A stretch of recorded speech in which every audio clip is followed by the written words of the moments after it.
ابراهيم كامل. كذا ما عادش عايزه ما عادش عايزه اموري 100% وكذا، ويرجع الفضل لفخامه وسعاده الدكتور ابراهيم كامل خلاني نرجع لهيئه الطبيعيه ووضعي الطبيعي، ونشكر الطاقم الطبي والممرضات والممرضين، واللي مش عايز هنحتفظ بها اوكي.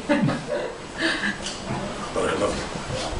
صراحة أنا تفاجأت بزميلي قبل، ولكن بعد ما أعمل عملية صراحة أنا شفت شيء رائع سبحان الله العظيم، يعني شيء جميل.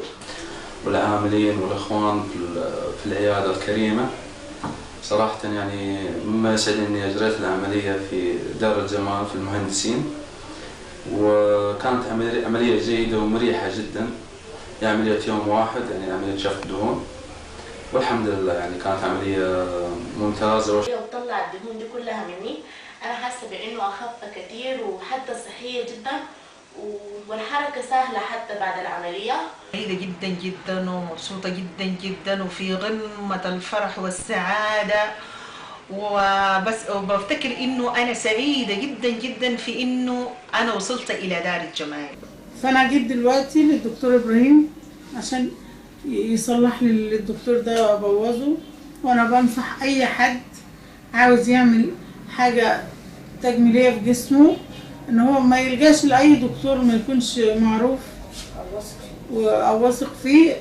طبعا الدكتور إبراهيم كامل إن شاء الله ربنا يوفقه يعمل لي عملية شد ترهلات واستئصال الدهون وشفط الدهون، وربنا يسهل يعني وربنا يوفقه يا رب إن شاء الله.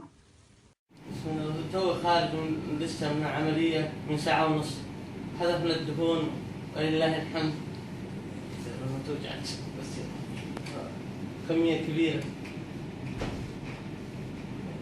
وارتحنا منها يا لك الحمد، احنا لسه بصحة وسلامة دلوقتي مرتاحين منها أوي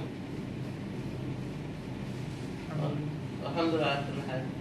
بصراحة أثبت إن هو أحسن دكتور في مصر، وأنا أنصح كل الكويتيات والسعوديات والإماراتيات يجون يسوون التجميل، لأن بصراحة إيده ملفوفة بحرير وماكو مثله يعني في مصر ولا في الكويت كلش، وذمة وضمير وأخلاق وكل شيء، فياريت